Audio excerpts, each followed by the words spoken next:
शिव पुराण की कथा कहती है कि जीवन में जैसा हम कर्म करते हैं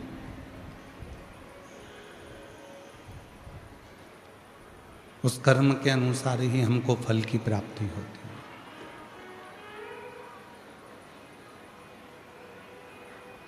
आप कैसा कर्म कर रहे हैं, किस प्रकार का आप कर्म कर रहे हैं, उसके अनुसार ही आपको फल प्राप्त होगा।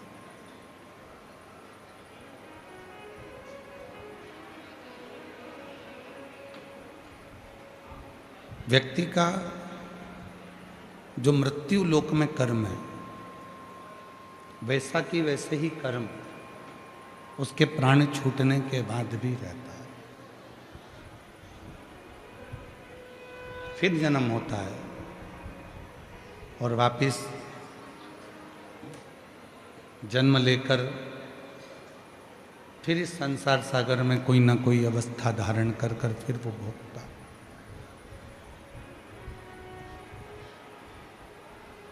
इसलिए शिव महापुराण की कथा कहती है कि मत बुरे कर्म कर बंदे वरना पछताएगा, भगवान की आंखों से तो बच नहीं पाएगा, तो बच नहीं पाएगा।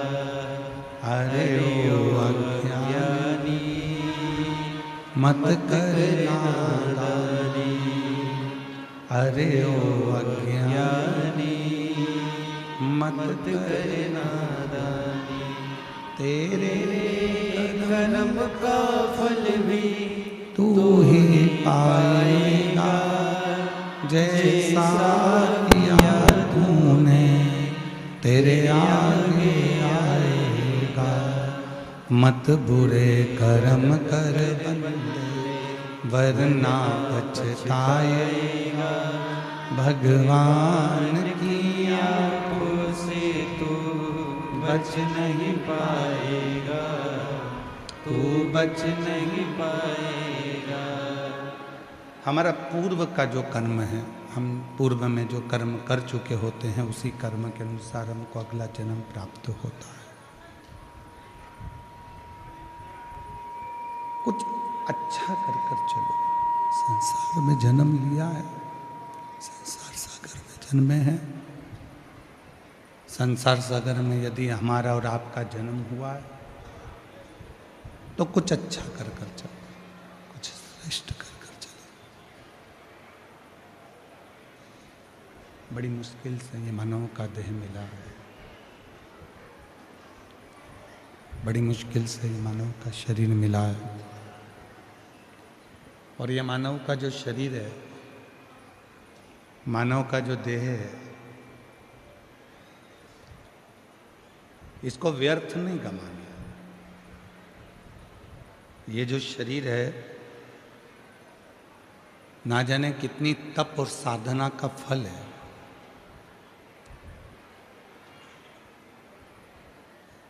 शिव महापुराण ने कभी ये नहीं कहा कि आप अपना घर छोड़ो, परिवार छोड़ो, कुटुंब छोड़ो, रिश्ते छोड़ो, नाते छोड़ो। शिव महापुराण कभी ये नहीं कहती कि आप अपना परिवार, कुटुंब, नाते, रिश्ते, घर, परिवार कुछ छोड़ कर जाओ। शिव महापुराण की कथा तो कहती है कि परिवार में रहकर, रिश्तों में रहकर, नातों में रहकर, कुटुंब में रहकर इस शरीर का सदुपयोग करो।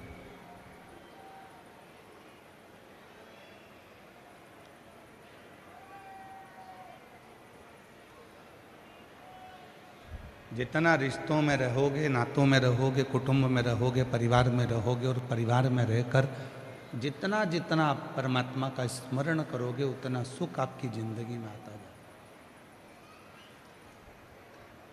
घर छोड़ने की जरूरत नहीं है, परिवार छोड़ने की जरूरत नहीं है, नाते रिश्ते छोड़ने की जरूरत नहीं है।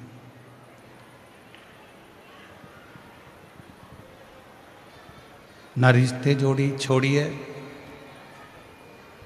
ना कुटुंब छोड़िए। आगे आवाज नहीं आ रही है भाई, ग्राउंड में आवाज नहीं है, प्रेशर नहीं बढ़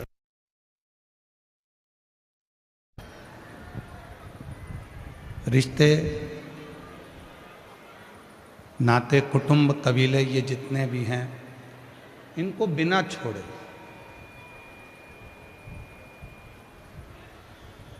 आप शिव की भक्ति को कितना धारण कर सकते हो। जरूरी नहीं कि संबंधों को छोड़ेंगे तो परमात्मा मिलेगा। हमने कई लोगों के मुख से सुना है कि घर छोड़ दो,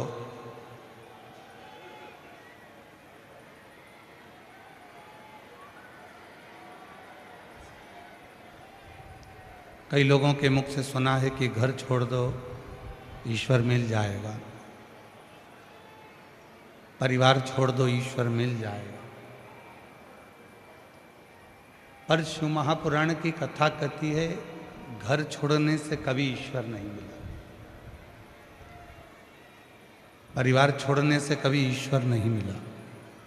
हाँ, शिव महापुराण की कथा एक बात कहती है, अपने भीतर के अभिमान को छोड़ दो ईश्वर मिल जाएगा, ईश्वर प्राप्त है।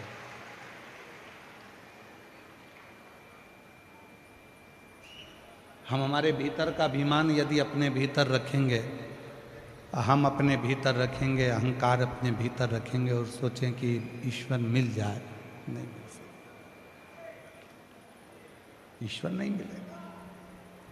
ईश्वर कब प्राप्त होगा, परमात्मा कब प्राप्त होगा? जब हमारे भीतर का अभिमान जाएगा, हमारे भीतर की अभिमत्ता जाएगी, हमारे भीतर का अहम जाएगा, हमारे भीतर की आसक्ति चली जाएगी,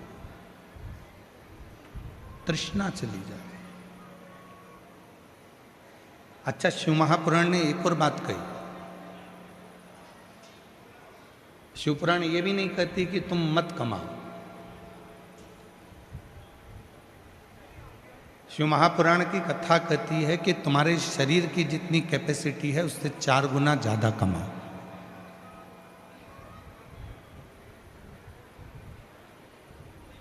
शिव महापुराण ये भी नहीं कहती कि आप किसी नदी के तट पर जाकर बैठ जाओ। शिवपुराण तो कहती है अपने कर्म में लगे रहो और जितना बन सके उतना अपना कर्म करो।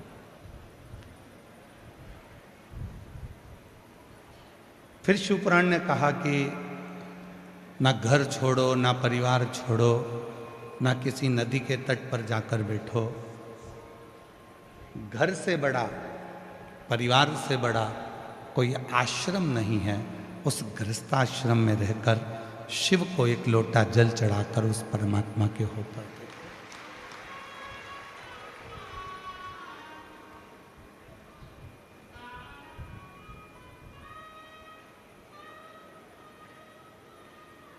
ऐसे कई लोग हैं संसार सागर में जो अपना घर छोड़ देते हैं, परिवार छोड़ देते हैं, नाते छोड़ देते हैं, रिश्ते छोड़ देते हैं, कुटुंब छोड़ देते हैं,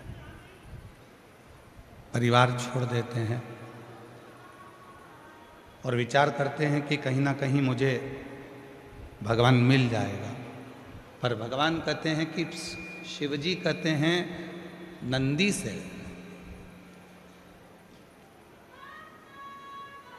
कि हे नंदी, मैं स्वयं अपनी धर्मपत्नी को नहीं छोड़ता, मैं स्वयं अपने बच्चों को नहीं छोड़ता, मैं स्वयं नंदी तुझको नहीं छोड़ता, मैं किसी को नहीं छोड़ता। तो मैं क्यों कहूं कि तू अपना घर छोड़, कि परिवार छोड़, कि रिश्ते छोड़, कि नाते छोड़।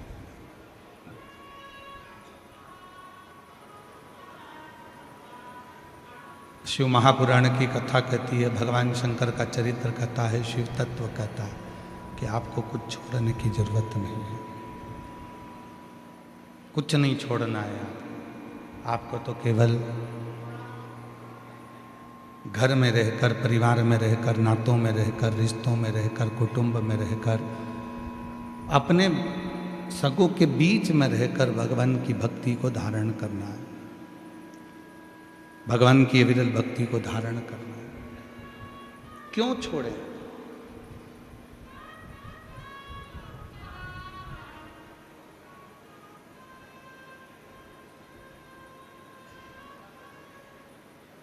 सतयुग,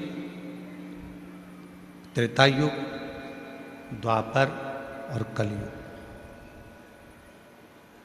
इन चारों युगों में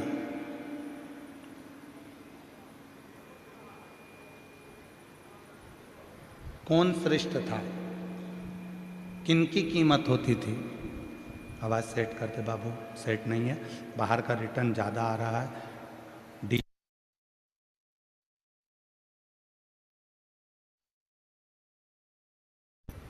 सतयुग, त्रेतायुग, द्वापर और कलयुग।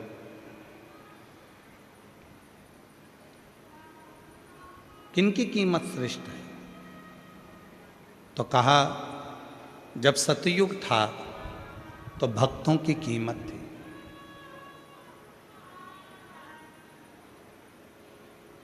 सतयुग में सबसे ज्यादा कीमत अगर किसी चीज की थी तो भक्तों की थी। प्रहलाद, ध्रुव, जितने भक्तों का हम चरित्र उठाकर देखें, ये सारे जितने भी भक्त हुए हैं ये सब सतयुग में, क्योंकि भक्तों की कीमत होती थी। सतयुग में जितनी कीमत भक्तों की थी उतनी कीमत किसी की नहीं थी। लोग उनको पूछते थे, सम्मान करते थे, आदर करते थे, सत्कार करते थे। सतयुग में भक्तों की कीमत थी। त्रेतायुग आया तो त्रेतायुग में भले आदमी की कीमत थी। आंत्री ऋषि, मातंग, शबरी, जितने भी भले थे, भले आदमी की कीमत। सतयुग में थी भक्तों की कीमत, त्रेता युग में थी भले आदमी की कीमत, द्वापर में थी भक्ति की कीमत। मीराबाई, कर्माबाई, नरसिंह मेहता, नामदेव, तुकाराम, रामकृष्ण परमहंस, चैतन्य महाप्रभु, श्री रामानुजाचार्य जी, श्री निम्बार्काचार्य जी,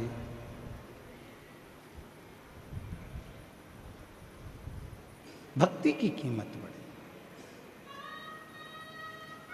सत्ययुग में भक्तों की कीमत बड़ी थी, त्रेता युग में भले आदमी की कीमत बड़ी थी कि भले आदमी को सम्मान, आदर, सत्कार, भले आदमी की कीमत है। द्वापर आया, भक्ति की कीमत बढ़ी। अब आया कलयुग, तो कलयुग में केवल भ्रष्ट व्यक्ति की कीमत बढ़ी है, बाकी की सबकी कीमत घट गई है।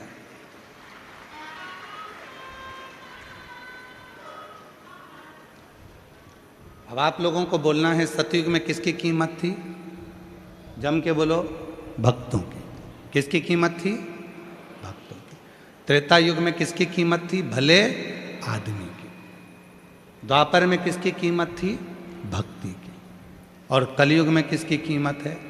भ्रष्ट व्यक्ति की। जो जितना आडंबर कर सकता है, जो जितना ढोंग कर सकता है, जो जितना पाखंड कर सकता है, जो जितना भ्रष्ट होगा, दुनिया के लोग बस उसी को श्रेष्ठ समझ लें।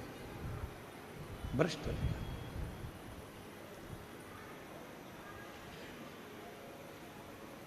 आज दुनिया के लोगों ने करा क्या? परमात्मा को त्याग कर, भगवान को दूर हटाकर लोग अपनी पूजन में लग गए।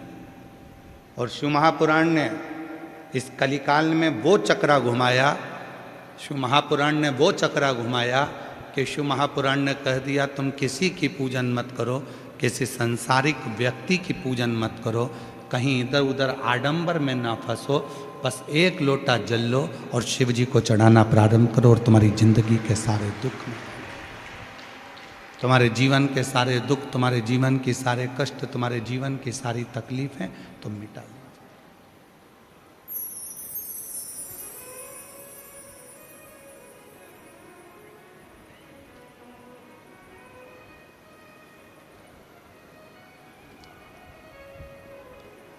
आप में से कितने लोग हैं?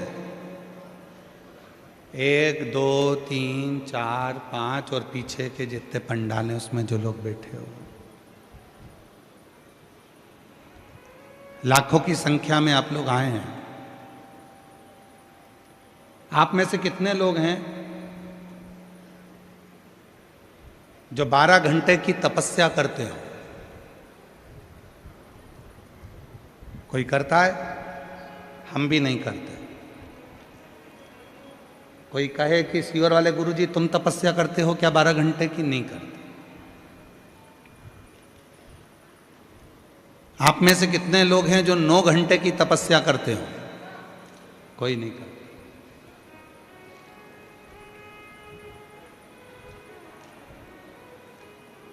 आप में से कितने लोग हैं जो कम से कम 4 घंटे की तपस्या करते हो? कोई नहीं करता। क्यों? क्योंकि कलयुग में तपस्या कम हो गई, समस्या ज्यादा हो गई। कलयुग में तपस्या कम हुई है और समस्या ज्यादा हुई है।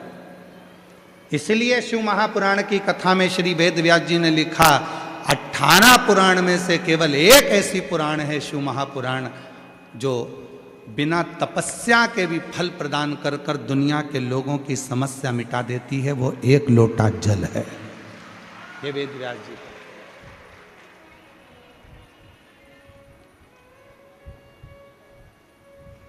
14 घंटे की तपस्या, 12 घंटे की तपस्या, 6 घंटे की तपस्या, 3 घंटे की तपस्या, 2 घंटे की तपस्या, 1 घंटे की तपस्या।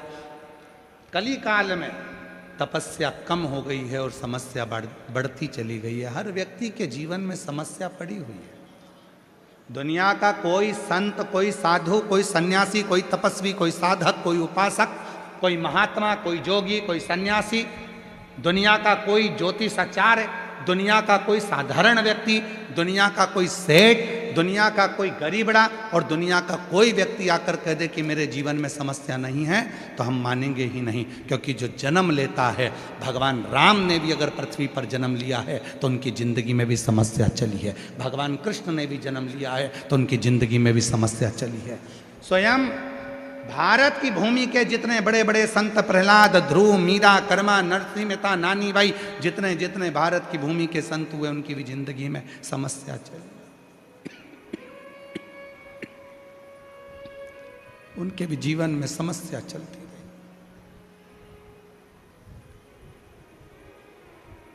तपस्या कम हो गई, समस्या बढ़ती चली गई। और उस समस्या का हल आप सबको शिव महापुराण ने दिया है। क्या दिया है? एक लोटा, जम के बोलो जरा, एक लोटा।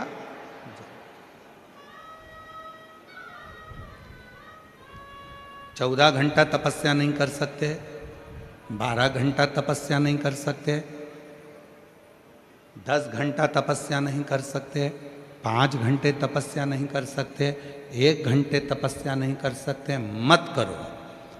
1 मिनट निकालो, अपने घर में से 1 लोटा जल भरो और अपने पास का जो मंदिर हो, अपने आसपास में जो भी शिव का मंदिर हो, वहाँ जाकर चढ़ाना प्रारंभ करो। तुम्हारी जिंदगी भर की तपस्या का फल शिव देना प्रारंभ कर देंगे और शिव तुमको सुख देंगे।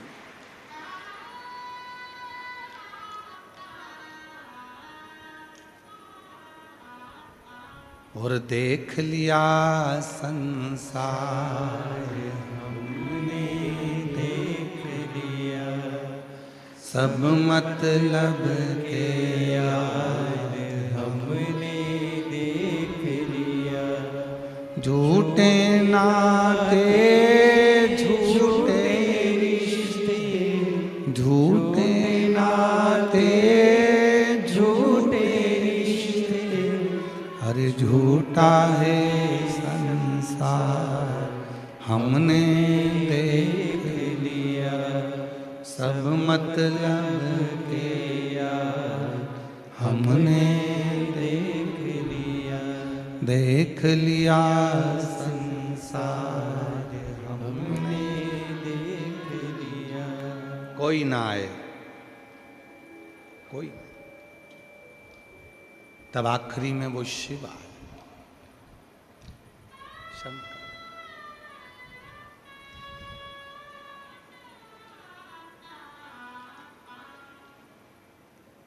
जितने भी युग हुए हैं प्रत्येक युग में शिव का स्मरण हुआ और हर युग में शिव को नीचे दबाने का प्रयास किया गया।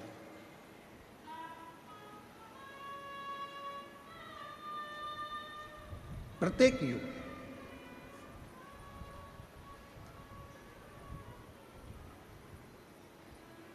पशुपति व्रत, अच्छा देखिए, श्रीमद् भागवत को उठाकर देखिए, रामचरितमानस को उठाकर देखिए, आपको वर्णन मिलेगा। राम जी महाराज ने पाशुपत्य अस्त्र को अपने पास में रखा।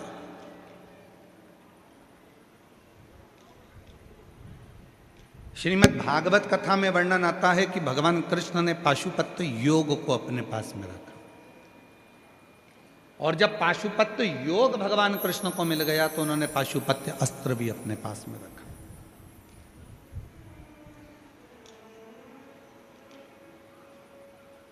पाशुपत्य योग, पाशुपत्य अस्त्र सब देवताओं ने अपने पास में रखा। वेदव्यास जी शिव महापुराण में लिखते हैं, वेदव्यास जी विद्येश्वर संहिता में लिखते हैं कि संसार के लोगों ने भगवान शिव से निवेदन करा कि भोले बाबा, राम जी ने आपका पशुपत अस्त्र प्राप्त कर लिया, भगवान कृष्ण ने पशुपत अस्त्र प्राप्त कर लिया, पाशुपत्य योग प्राप्त कर लिया, पर ये संसार के लोगों का कल्याण, कलयुग में जो जन्म लेंगे इनका उद्धार कैसे होगा। तो वेद व्यास जी लिखते हैं कि भगवान शिव स्वयं माँ पार्वती से कहते हैं कि कली काल में मैंने त्रेता में राम जी को पशुपत अस्त्र दिया है, मैंने द्वापर में भगवान कृष्ण को पशुपत अस्त्र दिया है, मैंने द्वापर में भगवान कृष्ण को पशुपत योग दिया है, मैंने त्रेता में भगवान राम को पशुपत योग दिया है, पर मैंने कलयुग के लोगों के लिए एक व्रत बचा कर रखा है और वो है पशुपति व्रत। ऐसा व्रत जिससे व्यक्ति कलिकाल में सारे सुख प्राप्त कर सकता है। पाशुपत्य व्रत, पशुपत व्रत वो व्रत है जिससे संसार का मनुष्य जो चाहे वो प्राप्त कर सकता, जो चाहे।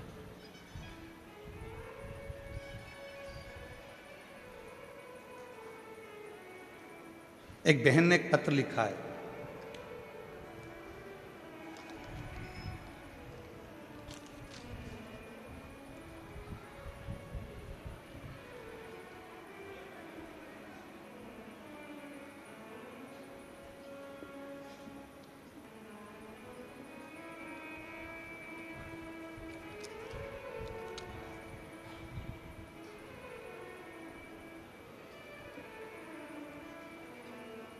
जिला रेवाड़ी से है।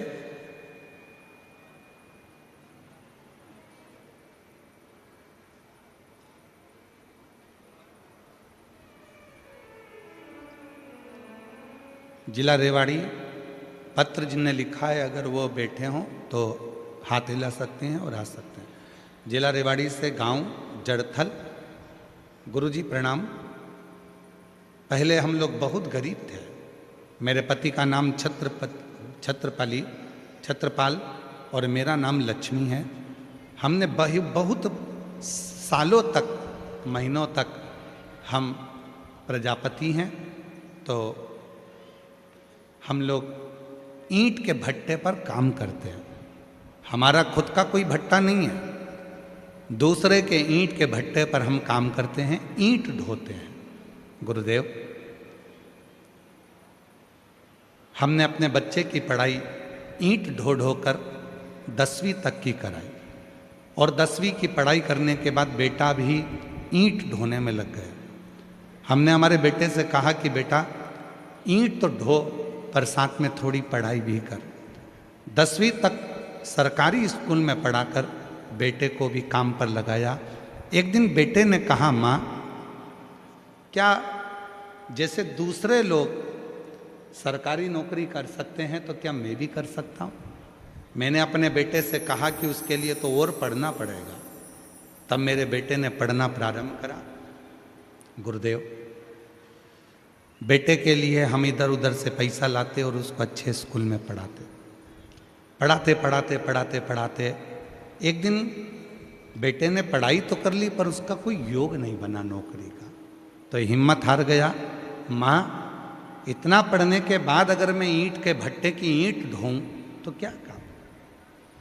तब मैंने अपने बेटे से कहा कि मैं ईंट बनाते बनाते वो सियोर वाला बाबा है ना, उसकी कथा सुनती हूँ मोबाइल पर। सेठ जी उसका ट्रैक्टर में कथा लगा देता है, वो सुनने को मिलती है, तू भी उसकी कथा सुन। गुरुदेव मेरे बेटे ने 2 महीने तक आपकी कथा सुनी, पशुपतिनाथ का व्रत किया, अपनी मेहनत को 4 गुना बढ़ाया और बाबा की ऐसी कृपा शायद किसी पर हुई हो जो मेरे बेटे पर हुई है। आज मेरा बेटा फरीदाबाद में एसडीओ के पद पर नियुक्त हो गया। आज मेरा बेटा फरीदाबाद में एसडीओ के पद पर नियुक्त हो गया। शायद दुनिया में किसी पर कृपा करी तो वो मेरे बेटे पर मेरे बाबा ने कृपा करी। कहीं बैठी हो,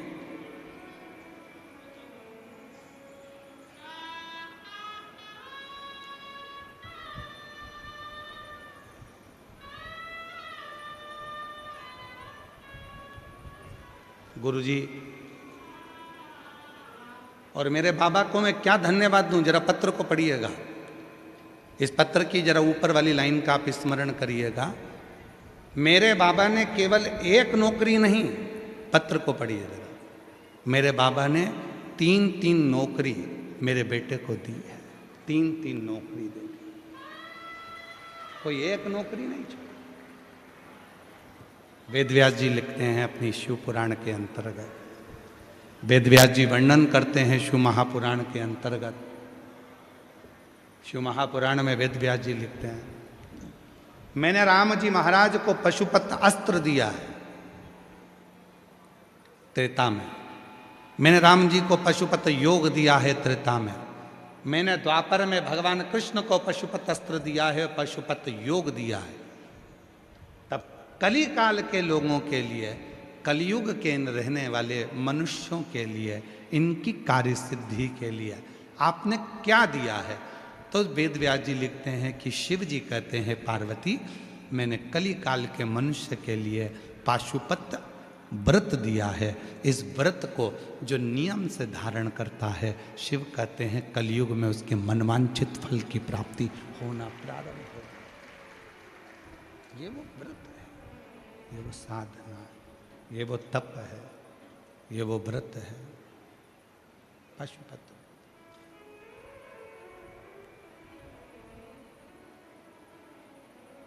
और मैंने तेरे ही भरोसे बाबा, तेरे ही भरोसे हवा बिच उड़ती जावांगी बाबा, डोर भक्तो छड़ी नामे कटी जावांगी भोले मैं तेरी भगत, शंभु मैं तेरी भगत। शिव ने दिया है, अब संसार के लोग उसको धारण करें ना करें।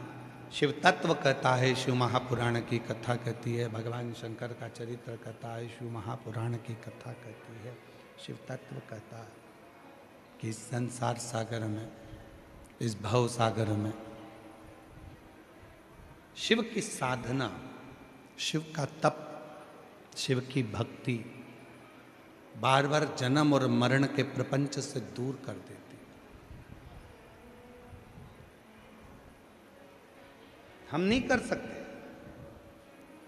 हो सकता है जयपुर के लोग 14 घंटे, 15 घंटे, 10 घंटे की तपस्या करते हों, और सियोर वाला महाराज तो 10 घंटे की जाने दो, 3 घंटे की तपस्या भी नहीं करता। हम अपनी कह रहे हैं।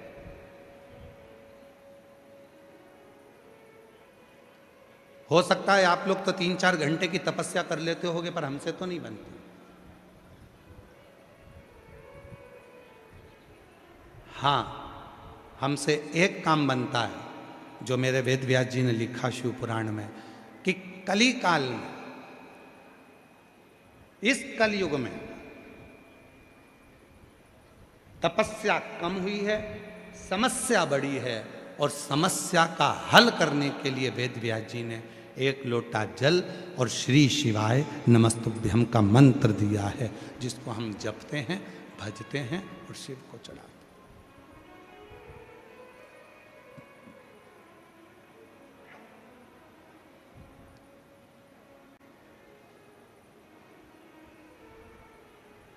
आप में से कितने लोग हैं जो शिव जी के मंदिर में एक लोटा जल चढ़ाने जाते हैं? हाथ उठाओ जरा।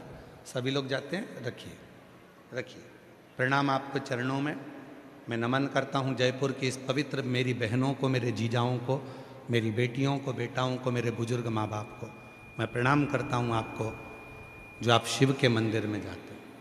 और भोलेनाथ जी से कहते रहना, कुछ भी हो जाए तेरा मंदिर मत छुड़वाना, पलंग पर मत पटकना, चलते फिराते अगर लेकर भी जाना है तो किसी के आश्रित कर कर मत पटकना, चलते फिरते तेरे धाम तक लेकर जा। चलते फिर हमें तपस्या नहीं आती है, हमें मंत्र नहीं आता, हमें साधना नहीं आती, हमें नियम नहीं आता, ना हम तप जानते हैं, ना साधना जानते हैं, ना व्रत जानते हैं, ना हम नियम जानते हैं। हम तो केवल एक चीज जानते हैं, श्री शिवाय नमस्तुभ्यं, श्री शिवाय नमस्तुभ्यं, श्री शिवाय नमस्तुभ्यं, श्री शिवाय नमस्तुभ्यं। हम तो एक चीज जानते हैं, केवल हम कुछ नहीं जानते, कुछ।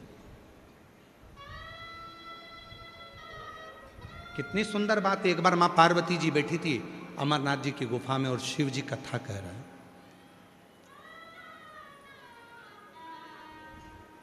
कथा पूरी हुई, मां जगतजननी नंदी पर बैठकर वापिस आई, और नंदी पर बैठकर जब मां आद्य शक्ति जगतजननी जगदम्बा दुर्गा भवानी जब वापिस आई तो नंदी पर मां पार्वती जी ने अमरनाथ की गुफा में तो प्रश्न किए, उसका उत्तर तो मिला, पर अमरनाथ की गुफा के साथ में पार्वती जी ने जब अमरनाथ की गुफा से वापस आ रही थी तो नंदी के ऊपर बैठकर फिर प्रश्न किया, वापिस प्रश्न।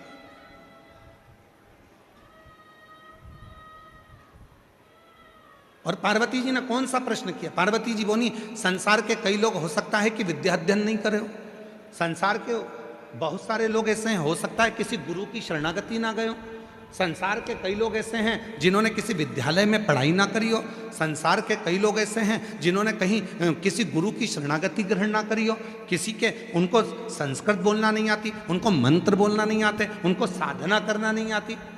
क्या आप संसार के लोगों के लिए ऐसे कोई मंत्रों का निर्माण करें हैं जिससे संसार के लोग अगर उस मंत्र का स्मरण करें तो उनको उसका फल मिल जाए?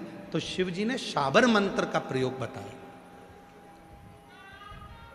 शाबर मंत्र जो शिव के द्वारा स्वयं प्रकट हुआ, शाबर।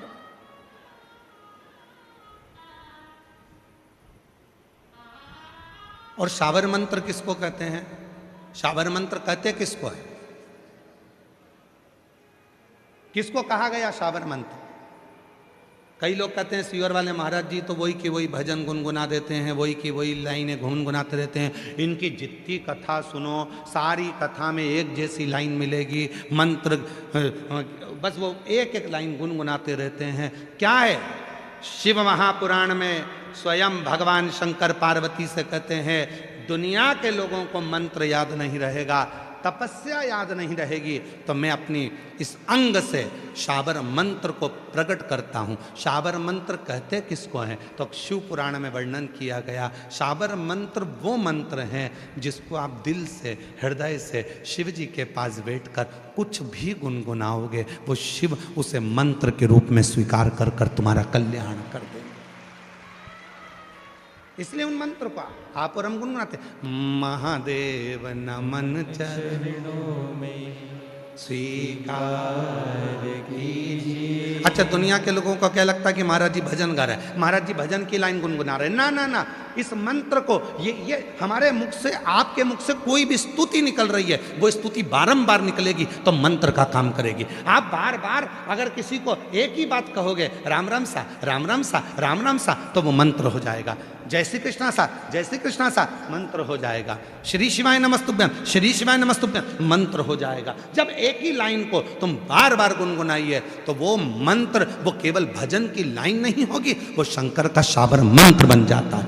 महादेव नमन चरणों में, इसलिए आप लोगों से भी कहते हैं, आप भी बोलिए, स्वीकार कीजिए सबका किया है, मेरा भी उद्धार कीजिए, उद्धार कीजिए। तो कहा, फिर वर्णन आया, पार्वती जी ने शिव जी से कहा, सारे मंत्र पुराणों में लिखे होंगे, सारे मंत्र पुराणों में मिलेंगे, क्या शाबर मंत्र कहीं लिखा हुआ मिलेगा? तो शंकर भगवान ने कहा, नहीं पार्वती, शाबर मंत्र वो मंत्र होता है, मेरा बिना पढ़ा लिखा भक्त, जिसको ना मंत्र आए, ना तपस्या आए, ना साधना आए, ना व्रत आए, वो भक्त जब मेरे मंदिर में आकर मुझसे कुछ भी बोलता है, मैं उसको स्वीकार कर कर, मंत्र समझकर उसकी झोली भरना प्रारंभ कर देता हूँ। उसकी जो जैसी भावना लाया, वो वैसा ही फल पाया, नहीं खाली उसे लौटाया, वो मन ही मन हर्षा। शाबर मंत्र क्या? तुम्हारे मन से जो बात शिव महापुराण की कथा में, भगवान शंकर के मंदिर में, शिव जी के साक्षी में, गुरु के साक्षी में जो निकल रहा है, वो शाबर मंत्र ही है।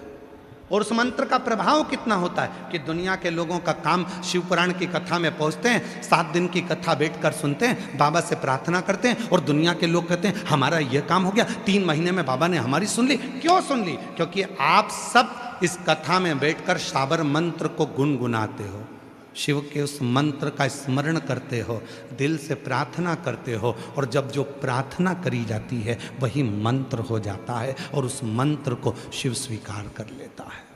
शिव स्वीकार। एक पत्र है, अच्छा है।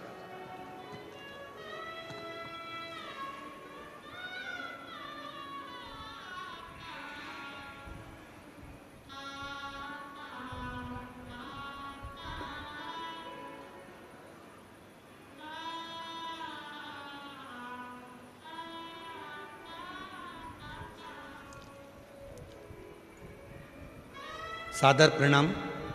मैं सरोज देवी, जिला चुरू, राजस्थान की रहने वाली हूँ। कहीं बैठी हो सरोज देवी, जिला चुरू, राजस्थान से आई हैं।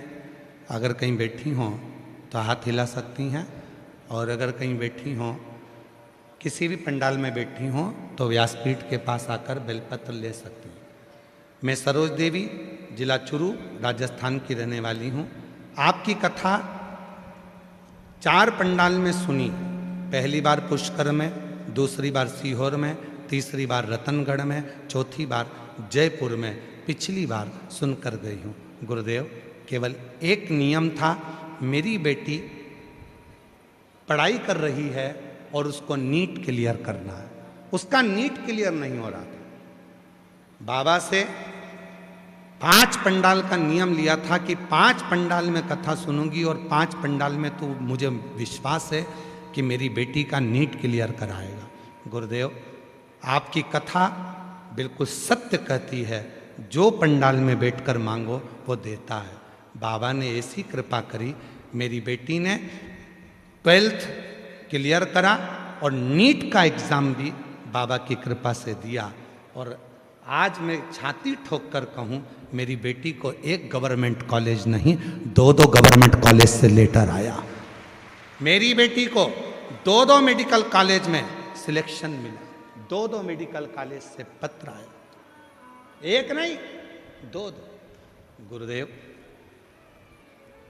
आज मेरी बेटी बीकानेर के MBBS कर रही है, और मैं क्या वर्णन करूं गुरुदेव, शिव शिव है। आप कहते हो कि मेहनत को 4 गुना करो, मेरी बेटी ने वही करा। बेलपत्र पर शहद लगाकर बाबा को चढ़ाती और बाबा के मंदिर में सफाई करती। गुरुदेव, बाबा की कृपा का क्या गुणगान करूं, वो कभी झोली खाली नहीं रखता, भरता जरूर भरता। एक पत्र और है बड़ा सुंदर, देखिए।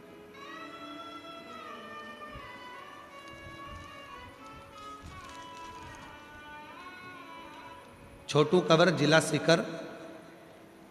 कौन सा गांव लिखा है, पढ़ के बताओ जरा। छोटू कवर, जिला सीकर, काठावा, कछावा। कौन सा है, पढ़ के बताओ जल्दी से। क्या लिखा है? कठावा, कछावा गांव से आई हूँ। मेरा मोबाइल नंबर ये है। गुरुदेव, मैं क्या वर्णन करूँ। मेरा पोता सरकारी नौकरी का प्रयास कर रहा था, उसका नंबर नहीं लग रहा था। मैंने 2025 में पहली बार आपकी कथा टीवी पर सुनी, फिर बाबा से दोबारा आपकी कथा रतनगढ़ में सुनने के लिए गई। फिर वहीं पर पंडाल में रहती थी और पूरे मन से साथ आपकी कथा सुनती थी। फिर आपकी कथा जयपुर में दूसरी बार सुनने गई थी। बाबा, में क्या वर्णन करूं, मेरे पोते के हाथ पर गठान हो गई थी। बाबा, वह शिवालय भी जाता और जल भी चढ़ाता और वही जल अपने हाथ पर, शरीर पर लगाता। फिर कुछ दिनों में उसकी गठान ठीक हो गई और बाबा, मेरा पोता रोज मंदिर जाता, जल चढ़ाता। आप कहते हो मेहनत करो, मेरा बेटा मेहनत करता और बाबा की कृपा से आज मेरे बेटे का इंडियन आर्मी में सिलेक्शन हो गया और उसकी ट्रेनिंग जबलपुर में चल रही है। मैं बाबा को यहाँ प्रणाम करती हूँ। मैंने अपने पोते का फोटो भी लगाया, पोते का फोटो भी लगाया। आप लोग LED पर देख सकते हो, आस्था चैनल पर देख सकते हो, जिसका फोटो भी लगाया। एक विश्वास। तो शिव जी ने क्या दिया? तो शंकर जी कहते हैं, मैंने अपने भक्त के लिए, कोई जो पढ़ा भी नहीं है, जो कुछ जानता भी नहीं है, जिसको कुछ नहीं आता, ना मंत्र जानता, ना तपस्या जानता, ना साधना जानता, ना व्रत जानता, शिव जी ने उसको शाबर मंत्र दे दिया। शाबर मंत्र क्या है? कोई तुमसे पूछे, तुम जब नेट पर सर्च करोगे, गूगल में सर्च करोगे, यूट्यूब पर निकालोगे कि शाबर मंत्र निकालो, तो शाबर मंत्र ना किसी पुराण में, ना किसी पोथी में कहीं नहीं लिखा गया। शाबर मंत्र कौन सा है? तो यूट्यूब पर, गूगल पर आप सर्च कर कर देखेंगे तो लिखा आएगा। जो तुम दिल से, जो तुम हृदय से, जो तुम बार बार भगवान के लिए गुनगुनाओगे, भगवान के लिए वही मंत्र शाबर मंत्र हो जाता है। उसी मंत्र को शिव स्वीकार करते हैं। और महादेव नमन चरणों में स्वीकार कीजिए, सबका किया है मेरा भी उद्धार कीजिए, उद्धार कीजिए। हे त्रिपुंडधारी, हे त्रिशूलधारी, हे त्रिपुंडधारी, हे त्रिशूलधारी। चरणों में तेरे बाबा जी पावन है चारों धाम। चरणों में तेरे बाबा जी पावन है चारों धाम। तेरी देव करते वंदना, पूजे सीताराम। हो जाए पूरी कामना, हो जाए पूरी कामना। उपकार कीजिए, सबका किया है मेरा भी उद्धार कीजिए, उद्धार कीजिए। शिव मंदिर जाओ, लोटा भर जल चढ़ाओ। जो तुम्हारे मन में आए वैसे शिव को पुकारो। तपस्या कलयुग में नहीं हो सकती, समस्याएं बड़ी हैं। उन समस्याओं का हल एक लोटा।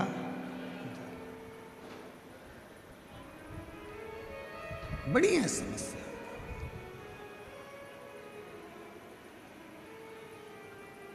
और कोई कह दे इस कलिकाल में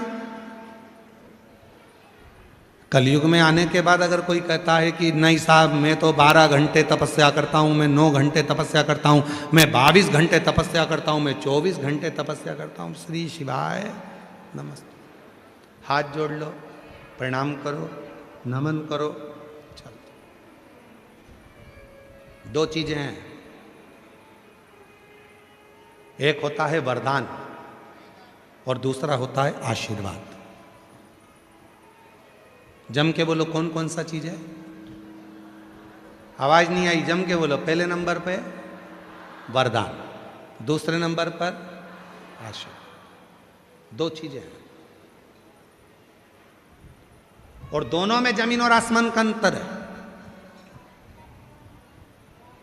वरदान और आशीर्वाद में जमीन आसमान का अंतर है। वरदान ऋषि को भी मिल जाता है, वरदान तपस्या करने वाले को भी मिल जाता है, वरदान असुर को भी मिल जाता है, वरदान कोई बहुत राक्षस है उसको भी मिल जाता है, वरदान सुर को भी मिल जाता है, वरदान असुर को भी मिल जाता है, वरदान पशु को भी मिल जाता है, वरदान पक्षी को भी मिल जाता है, और वरदान कोई दुष्ट है पापी है उसको भी मिल जाता है। वो बहुत तपस्या करेगा, वरदान मिल गया। तप करा ब्रह्मा जी का, वर मिल गया। हिरण्यकशिपु ने तप करा, वर मिल गया। हिरण्याक्ष ने तप करा, वर मिल गया। रावण ने तप करा, वर मिल गया। वरदान सुर को मिलेगा, असुर को मिलेगा, दैत्य को मिलेगा। वरदान जिसको चाहो उसको मिल सकता है। वरदान असुर को, राक्षस को भी, पापी को भी मिल सकता है। पर आशीर्वाद केवल भक्त को ही प्राप्त होता है जो भगवान की शरणागति में रहता है। आशीर्वाद। और शिव महापुराण की कथा कहती है, तुम्हारे घर में तुम्हारे बुजुर्ग माँ बाप तुमको आशीर्वाद दे रहे हैं ना, तुम्हारे मम्मी पापा, तुम्हारे पिताजी माताजी अगर तुमको आशीर्वाद दे रहा है ना, तो बड़े किस्मत वाले हो कि तुम्हें आशीर्वाद मिल रहा। वरदान, तिजोरी की चाबी, लॉकर का माल तो सबको मिल जाता है, किसको नहीं मिलेगा? सब मनुष्य जन्म लिए हो तो भी तुम्हारी बीवी होगी, बच्चे होंगे, सब होंगे, मम्मी पापा भी मिलेंगे तुम्हें मनुष्य देह में। और तुम अगले जन्म में अगर कोई दूसरा जन्म लेकर पैदा हुए, मान लो कुत्ता बन गए, बिल्ली बन गए, सुंगरा बन गए, गधा बन गए, पशु बन गए, पक्षी बन गए, तो उसमें भी तुम्हारे को पत्नी मिलेगी हो। अपन लोग कहते हैं ना, कुत्ता की कुतिया, बिल्ला की बिलैया, हिरन की हिरनिया, तोता की तोती, कौवा की कौनी, मोर की मोरनी। तो हर जन्म में तुम्हें पत्नी मिलेगी। यह मत सोचो कि केवल इसी जन्म में पत्नी मिलेगी। यह तुम्हारा पीछा छोड़ने वाली नहीं है। 7 जन्म का फेरा है तुम्हारा, ऐसे कोई पीछा नहीं छोड़ेगी। हर जन्म में मिलेगी पत्नी, हर जन्म में मिलेगी बच्चे, हर जन्म में मिलेंगे। तुम जिस जन्म में पैदा होगे, तुम माथे की जूं भी बन जाओगे तो वो लीख बनकर पैदा होगी। ऐसे हर जन्म में पत्नी मिलेगी, बच्चे मिलेंगे। खटमल बने तो भी बच्चे मिलेंगे, पत्नी भी मिलेगी। मच्छर बने तो भी पत्नी मिलेगी और बच्चे भी होंगे। हर जन्म में पत्नी और बच्चे सब मिलेंगे, पर हर जन्म में शिव पुराण की कथा नहीं मिलेगी। शंकर को एक लोटा जल चढ़ाने का मौका नहीं मिलेगा। हर जन्म में तुम शंकर के मंदिर नहीं जा सकोगे। हर जन्म में तुम शिव को एक लोटा जल नहीं चढ़ा सकोगे। हर जन्म में तुम पूरे चीटे बनकर शंकर पे चढ़ जाओगे, पर जल नहीं चढ़ा पाओगे। इसलिए ये मानव की जो देह मिली है, इस देह का सदुपयोग करो, इस देह का सदुपयोग।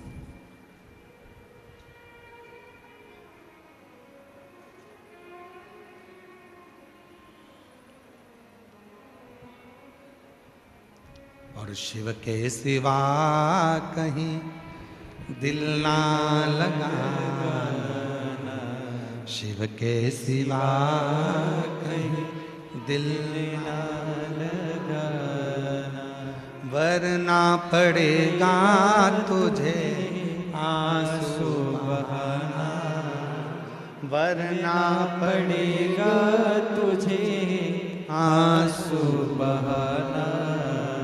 शिव के सिवा दिल ना लगाना, शिव के सिवा दिल ना लगा। तो वरदान मिलना सरल है, पर आशीर्वाद मिलना कठिन है। मम्मी आशीर्वाद दे रही है, पापा आशीर्वाद दे रहे हैं, पिताजी आशीर्वाद दे रहे हैं, माँ आशीर्वाद दे रही है, रिश्तेदार आशीर्वाद दे रहे हैं। समझ लेना भगवान की बड़ी कृपा है। कोई तो है जो तुम्हें आशीर्वाद दे रहा है, कोई तो है।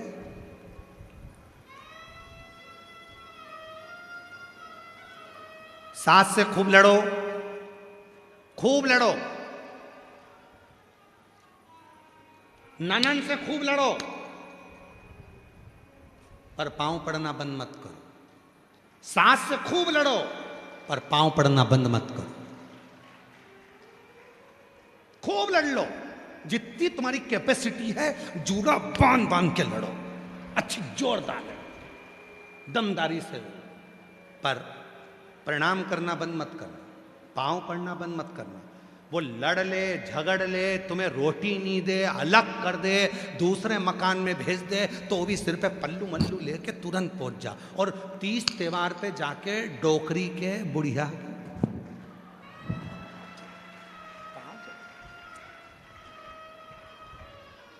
क्यों? शिव पुराण कहती है कितनी भी लड़ाई हो जाए और सास के तुमने पांव पकड़ लिए, घर के बुजुर्ग के तुमने पांव पकड़ लिए, भले वो अंदर से कुड़ के गाली भी देगी ना, तो भी आशीर्वाद ही कहलाएगा। वो भी आशीर्वाद, वो बद्दुआ भी देगी तो भी आशीर्वाद कहलाएगा। खूब लड़ो, दिल से लड़ो, 4-5 पराठे खा खा के लड़ो।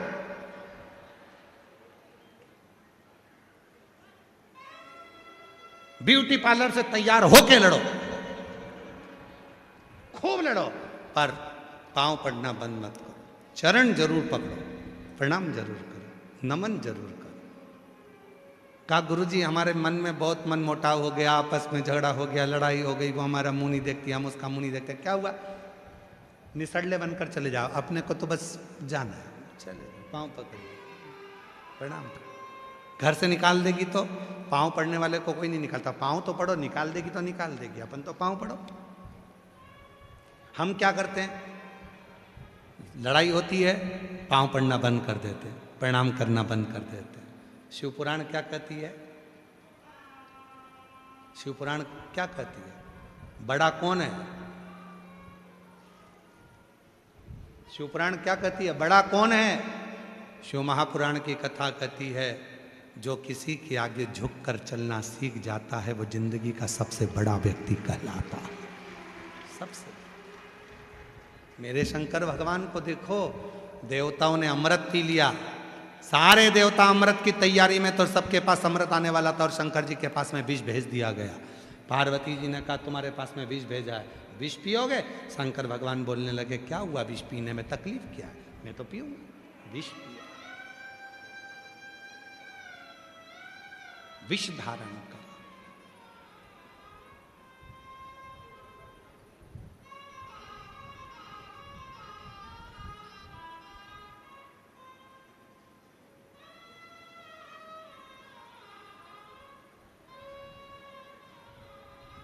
तो कहे कुछ भी।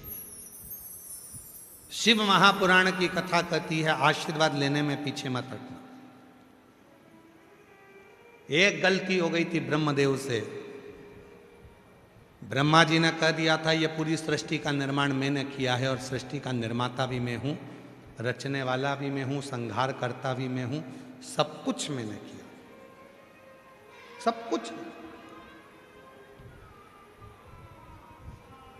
भगवान विष्णु के मुख से निकल गया था, ब्रह्मा जी तुम कहते हो कि सृष्टि तुमने बनाई है, निर्माण करता तुम हो, संहार करता तुम हो, बनाने वाले तुम हो। तब भगवान नारायण ने कह दिया कि सृष्टि का निर्माण करता भी शिव है, चलाने वाला भी शिव है और संहार करने वाला भी शिव।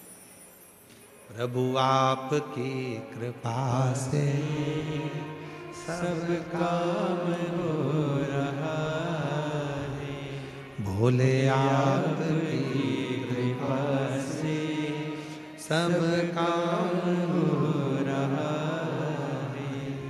करते हो भोले बाबा मेरा नाम हो रहा है, करते हो भोले बाबा मेरा नाम हो रहा है, भोले आपकी कृपा से सब काम हो रहा।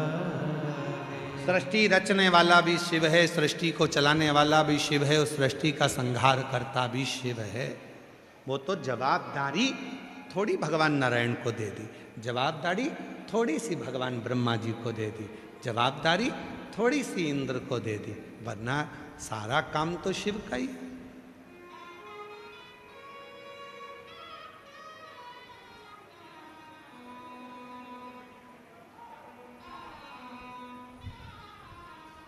एक बहुत प्रश्न है, सुंदर प्रश्न है, उत्तर दीजिएगा जरा, ठीक है? सभी लोग उत्तर देना। किडनी जरूरी है, लीवर जरूरी है कि श्वास जरूरी है? जम के बोलो जरा। श्वास। श्वास ही नहीं होगी तो किडनी और लीवर का क्या खाक करोगे? श्वास कौन है? शिव। चल रही, चला रहा, पूरी सृष्टि का निर्माण करता भी वही है, संहार करता भी वही है। केवल उन्होंने दे दिया, नारायण आप ये कार्य करिएगा, ब्रह्मा जी आप ये कार्य करिएगा। मैं ज़्यादा कार्य नहीं कर सकता क्योंकि मैं तो अपनी मस्ती में रहता हूँ, अपनी मस्ती। आप ये कार्य करो, चलाओ, ठीक है। भगवान नारायण ने कहा ब्रह्मा जी से कि सृष्टि का संहार करता और चलाने वाला शिव है। ब्रह्मा जी मारने को तैयार नहीं हुए, और जब ब्रह्मा जी नहीं माने तो ब्रह्मा जी ने कहा कि कौन शिव? मैं शिव को भी नहीं जानता। तो भगवान शंकर और ब्रह्मा जी ने एक बड़े पर्वत को घुमाना प्रारंभ करा। पर्वत जैसे घुमा, उसने एक लिंग की आकृति धारण कर ली, और लिंग की आकृति में से आवाज आई, हे ब्रह्मा, हे विष्णु, मैं ही शिव हूँ, मांगो क्या चाहते हो, क्या चाहते हो? तब भगवान नारायण ने कहा मांगने के लिए नहीं, ब्रह्मा जी आपको समझ नहीं पा रहे थे, ब्रह्मा जी आपको जान नहीं पा रहे थे, इसलिए आपको प्रकट किया। ब्रह्मा जी कहने लगे ये शिव है, ये एक गोल आकृति, पिंडी की आकृति, शिवलिंग की आकृति, ये शिव है। ब्रह्मा जी मानने को तैयार नहीं हुए कि इनका मुख कहां है, इनका चरण कहां है। और मेरी जीजियों, कई माताओं की आदत रहती है कि शिवलिंग की पिंडी में मुख देखती हैं। शंकर जी का मुख किधर होगा? इधर है, इधर है, इधर है, इधर है, किधर है? शंकर जी के 5 मुख हैं, चारों दिशा में 4, और एक शंकर जी का मुख शिवलिंग के ठीक ऊपर के भाग में। जैसे ये शिवलिंग दिख रहा है तो एक मुख इधर, एक मुख उधर, एक मुख उधर, एक मुख उधर, और जो ऊपर का गोल भाग दिख रहा है शंकर जी का एक मुख ऊपर की ओर होता है। क्यों? क्योंकि अगर कोई भूल से भी बेलपत्र चारों दिशा की जगह मेरे शिवलिंग पर चढ़ा दे, भूल से भी चावल का दाना ऊपर ना चढ़ाकर नीचे भी चढ़ा दे, भूल से भी एक पुष्प चारों दिशा में या ऊपर की ओर कहीं पर भी शिवलिंग पर अगर ये कहीं पर भी चढ़ाएगी, शंकर कहते हैं मैं उसको स्वीकार कर लूंगा। मेरे पास में सर्वस्वता है। और हम कहां देख रहे हैं? शंकर जी को पाना है तो कहाँ बैठना पड़ेगा? यहाँ बैठो। शिव जी को पाना है तो क्या करना पड़ेगा? ऐसे करना पड़ेगा। शंकर भगवान का शिवलिंग कहता है तुम्हारे घर में शंकर भगवान का शिवलिंग है, उस शिवलिंग का मुख कहाँ पर है? तो शिव पुराण कहती है चारों दिशा में मुख है, और शंकर का शिवलिंग का एक मुख ऊपर की ओर भी है। शिव स्वयं आनंद के साथ पशुपति नाथ के रूप में पंचानंद बनकर विराजमान। एकानंद चतुरानन पंचानन राजे, भोले पंचानन राजे। एक मुख भगवान नारायण, ब्रह्मा 4 मुख और भगवान शिव 5। एकानंद चतुरानन पंचानंद राजे, भोले पंचानन राजे, हंसासन गरुड़ासन, हंसासन गरुड़ासन, वृषवाहन साजे। शंकर जी की आरती, शंकर भगवान की आरती, किसी भी देवी देवता की आरती उतार कर देखिए। जगदीश भगवान की आरती उतारोगे जगन्नाथ जी का वर्णन मिलेगा, राम जी की आरती उतारोगे राम जी का वर्णन मिलेगा, भगवान कृष्ण की आरती उतारोगे कृष्ण भगवान का वर्णन मिलेगा, देवी की आरती उतारोगे तो देवी का वर्णन मिलेगा। केवल शंकर भगवान की एक आरती ऐसी है, पूरी आरती में तीनों देवताओं का वर्णन है और उसमें भी शंकर जी का वर्णन सबसे आखिरी में है, सबसे आखिरी में। एकानंद चतुरा भगवान विष्णु भगवान ब्रह्मा आखिरी में, पंचानन राजे, हंसासन गरुड़ा, हंस का आसन गरुण का आसन सबसे आगे, आखिरी में हंसासन गरुड़ासन, वृषवाहन साजे। आखिरी में वृष का वाहन, मतलब शिव जी की आरती में भी शंकर भगवान सबसे पीछे। क्यों? शिव जी कहते हैं तुम आगे रहो, तुम आगे रहोगे तो मुझे खुशी मिलेगी। मैं विष पीकर भी खुश रह लेता हूँ, विष पीकर भी मैं देवों में भी देव महादेव कहला जाता हूँ, और तुम अमृत पीकर भी देव कहला पाते हो। अमृत पीकर भी तुम देवता हो और मैं विष पीकर भी महादेव। महादेव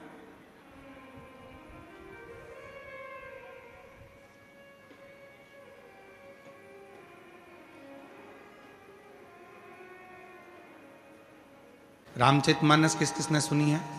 हाथ उठाओ जरा, जिन्होंने रामायण सुन रखी है, चलिए रखिए। श्रीमद् भागवत कथा किस किसने सुनी है? प्रणाम, रखिए। दोनों कथाओं को देखिए, दोनों कथाओं का स्मरण करिए।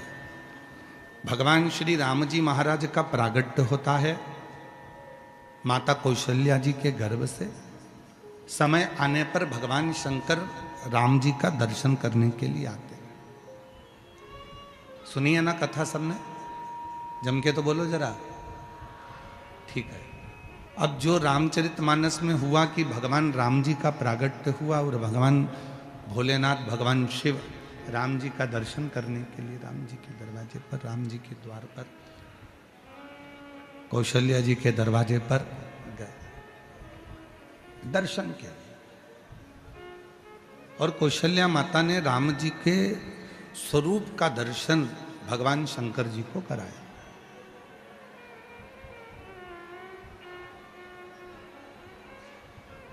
पीछे की आवाज खोलिए, पंडालों के पीछे की आवाजें खोल दो, सारे पंडालों की भाई।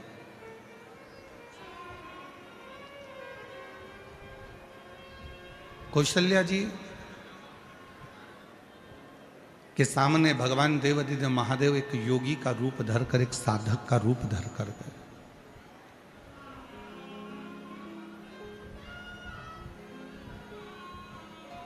वो कहते हैं ना, रघुनंदन के दर्शन को आए हैं त्रिपुरारी,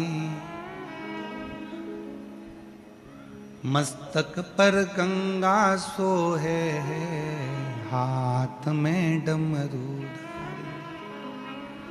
रघुनंदन के दर्शन को आए हैं त्रिपुरारी, मस्तक पर गंगा सोहे, हाथ में डमरू अलख जगाए, आवाज लगाए, रघुनाथ का दर्शन करवा दो। अलख लगाए, आवाज लगाए, रघुनाथ का दर्शन करवा दो।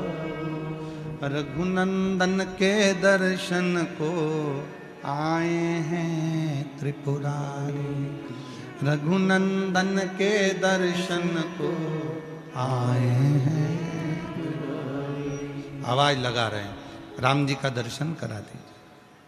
मैंने सुना है इस घर में, दशरथ जी के महल में कोई बालक का जन्म हुआ है और वो बालक बड़ा सुंदर है। अंदर से एक सखी ने आवाज लगाकर कहा दासी ने कि बाबा तुम इतने बड़े संत होकर बच्चे के सुंदरता पर मोहित हो रहे। तो योगी के रूप में, साधु के रूप में मेरे भोले बाबा कहते हैं वो बच्चा नहीं है, स्वयं त्रिलोकी का नाथ कौशल्या जी की गोद में प्रगटा है। वो बच्चा नहीं है, स्वयं त्रिलोकी का नाथ माता कौशल्या की गोद में आया। रघुनंदन के दर्शन को आए हैं त्रिपुरारी, रघुनंदन के दर्शन आए हैं त्रिपुरारी। ये कोई साधारण सा बालक नहीं है जिसका मैं दर्शन मांग रहा हूं, ये कोई साधारण सा बालक नहीं है जिसके लिए मैं आवाज लगा रहा हूं।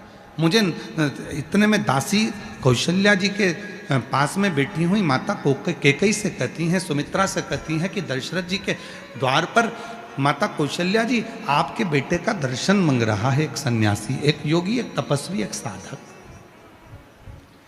कैकेयी ने कहा उसको ले जाओ, रतन का थाल दे दो। दासी एक रतन का थाल भरकर ले गई और बाबा जी को देने लगी। बाबा जी कहे मुझे रतन नहीं चाहिए। थोड़ा ध्यान देना इस कथा पर।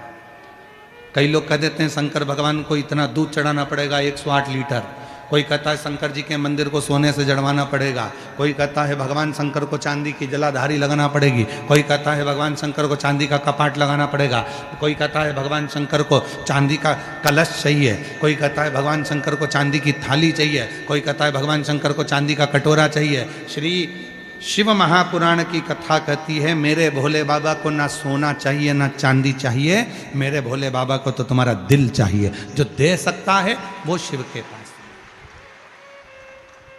शिव को तुम्हारे धन से या तुम्हारी संपदा से या तुम्हारे वैभव से मतलब नहीं है।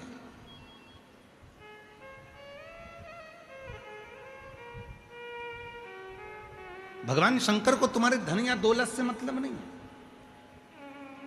भगवान शंकर को तुम्हारे संपदा से मतलब नहीं है।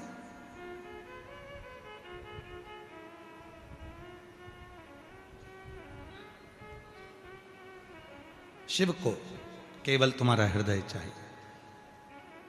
दासी आई हीरे रतन की थाली लेकर, लो बाबा झोली करो। बाबा जी बोले ये क्या है? तो कहा रतन है। शिव जी ने कहा वापिस ले जाओ, केवल दर्शन चाहिए, रतन नहीं।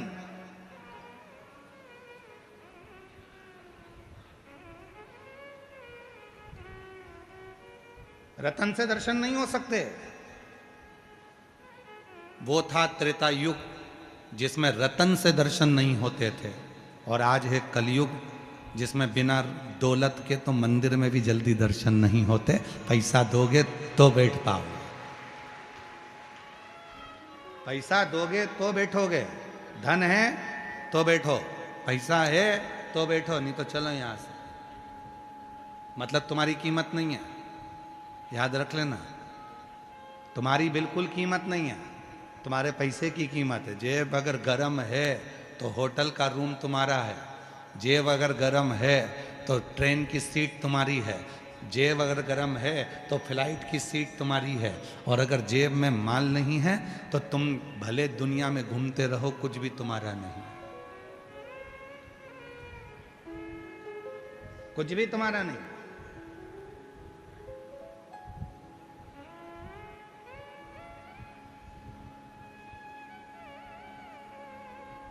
हमें रतन नहीं चाहिए। पहले का समय था त्रेता युग जिसमें रतन से भगवान का दर्शन नहीं चाहिए। हमें केवल दिल से जाकर तो बोलो कौशल्या जी से कि दरवाजे पर योगी आया है, सन्यासी आया है, तपस्वी आया है, साधक आया है, उपासक आया है। इतने में दासी ने कहा, हमने कहा तो ये रतन किसने भेजे हैं? तो ये माता कैकेयी ने भेजे हैं। कौशल्या जी से कहो। फिर खबर गई माता सुमित्रा जी के कानों में, तो सुमित्रा जी ने कहा एक काम करो, अंबर पीताम्बर लेकर जाओ, थोड़ा सा सुंदर सोना भरकर सोने की अशर्फियाँ ले जाओ, हमारे घर में बेटे जन्मे, दे दो बाबा जी को। बाबा जी के पास पहुँचे, बाबा ये सोना, तो ये किसने भेजा? थे सुमित्रा जी ने भेजा। ना ना नहीं चाहिए, आप तो कौशल्या जी से कहो। तब माता कौशल्या जी के पास में खबर गई और मां कौशल्या जी के पास में खबर जाती है। एक बार जोरदार ताली बजाकर गलता पीठ से स्वामी जी महाराज का एक बार साधुवाद करते हैं। कौशल्या जी के पास में खबर गई और माता कौशल्या जी ने कहा क्या बात है? तो कहा कि दरवाजे पर एक बाबा आया है, न धन चाहिए न दौलत चाहिए, सब कुछ देकर देख लिया, बस राम का दर्शन चाहिए, राम का दर्शन। और कितना सुंदर बात कही है महाराज, शिव महापुराण के अंदर एक बहुत सुंदर सी बात कही, धन देकर जल्दी दर्शन कर सकते हो, धन देकर जल्दी दर्शन कर सकते हो। धन देकर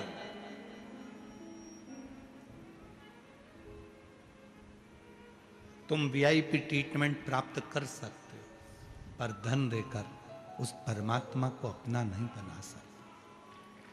धन देकर परमात्मा। हम मुख्य यजमान श्री घनश्याम रावत जी को, श्री राकेश जी रावत जी को, इनको बार बार हम धन्यवाद दे रहे हैं, बार बार। साधुता रावत जी, आपको भले मुख्य यजमान का पद आपने ग्रहण करा है, पर आप भूमि पर बैठकर जो कथा सुन रहे हो, उसके लिए हमारी ओर से आपको साधुता है, बहुत साधुता है। ये शिव महापुराण की कथा में आप कभी बन सके, अगर कैमरे वाले अगर आपको दिखाएंगे तो हम प्रयास करेंगे, जिस समय पर हम श्री शिवाय नमस्तुभ्यम 5 बार बोलते हैं और मौन होते हैं, कई माताएं, कई जीजियां, कई जीजा अपनी अपनी कुर्सियां छोड़ देते हैं और नीचे बैठकर उस स्तुति को गाते हैं। उस स्तुति को बोलने के लिए लोग अपनी कुर्सी सिंहासन छोड़कर जमीन पर बैठ जाते हैं, बाबा को प्रार्थना करें। और यही होना चाहिए, यही श्रेष्ठ है। धन से मंदिर में जल्दी दर्शन हो सकते हैं, धन से वीआईपी ट्रीटमेंट मिल सकता है, धन से कोई बीमार हो गया तो धन से उसको हॉस्पिटल में अच्छा पलंग भी मिल जाएगा, धन से एम्बुलेंस भी आ जाएगी, धन से वेंटिलेटर भी मिल जाएगा, पर धन से श्वास नहीं मिल पाएगी। उसी तरह धन से परमात्मा नहीं मिल पाएगा। पैसा लगा सकते हो आप दवाई में, पैसा लगा सकते हो आप अच्छे हॉस्पिटल में, पैसा लगा सकते हो आप अच्छी गाड़ी में, पैसा लगा सकते हो एम्बुलेंस में, पैसा लगा सकते हो वेंटिलेटर पर, पैसा लगा सकते हो पलंग पर।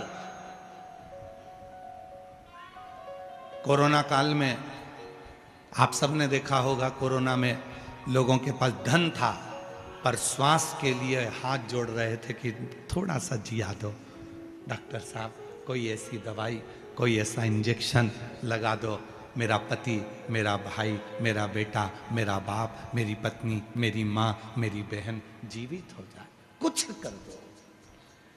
श्वास के लिए तड़प रहे थे, ऑक्सीजन ही नहीं मिल रही थी, वेंटिलेटर था फिर भी प्राण जा रहे थे, श्वास समाप्त हो रही थी, छूट रही थी। धन था, पलंग मिल गया, धन था, वेंटिलेटर मिल गया, धन था, एम्बुलेंस मिल गई, धन था, अच्छा हॉस्पिटल मिल गया, पर धन से श्वास नहीं खरीदी जा सकती। श्वास तो उस परमात्मा को, जब आप एक लोटा जल चढ़ाते हो, परमात्मा तुम्हारे कदम को, तुम्हारे घर से मंदिर तक जो तुम रोज कदम चलकर जाते हो, वो कदम मेरे शिव के खाते में लिखा जाता है और उतनी श्वास तुम्हारी आखिरी में बढ़ाई जाती है, वो श्वास बढ़ाई जाती है। इसीलिए तो कहते हैं अंत समय प्रभु आना, वचन दिया तो निभाना पड़ेगा, अंत समय प्रभु आना पड़ेगा।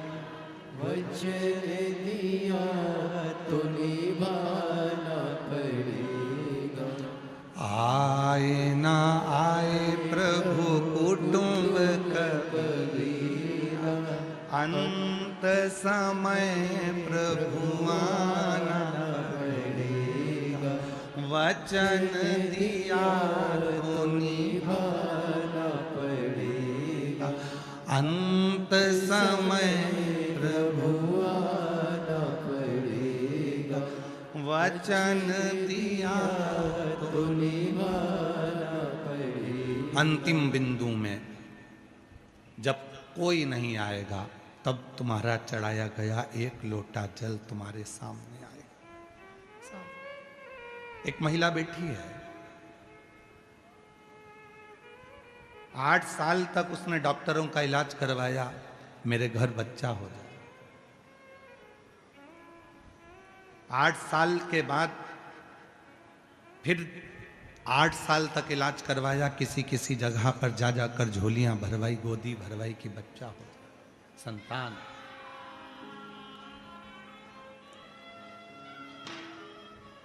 23 साल निकल गए पर औलाद नहीं हुई। डॉक्टरों ने कह दिया कि अब तो रजोधर्म भी चला गया, अब तुम रजस्वला नहीं हो सकती, अब बच्चे होने की चांस पूरे खत्म हो चुके हैं, शादी के 23 साल हो चुके हैं, अब तुम्हारे संतान का सुख नहीं है। सब तरह से मना कर दिया। एक दिन किसी दुकान पर जा रही थी और दुकान पर टीवी में कथा चल रही थी। सामान लेते लेते खड़ी हो गई और खड़ी होकर उसने 2 मिनट की कथा सुनकर पूछा दुकान वाले से, ये कौन सा महाराज है? कहा ये वो सीहोर वाला है, शिव पुराण करता है, इससे कोई फायदा होता है क्या? हाँ, थोड़ी देर खड़ी रहो। उसने खड़े होकर सुना। एक महिला का पत्र था जिसको 17 साल बाद औलाद हुई थी। उसने मन में सोच लिया इसकी कथा सुनूंगी। घर गई, मोबाइल पे सर्च करा, कथा सुनना प्रारंभ करा।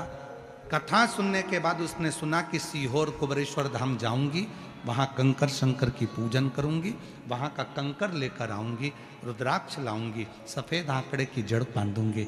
और 23 साल के बाद पहली बार घर से निकलकर सीहोर गई, अपने पति के साथ वहाँ पूजन करी, कंकर लाई और वहाँ से आने के बाद 3 महीने के बाद गर्भ ठहर गया और 23 साल के बाद संतान की प्राप्ति। वो बैठी है।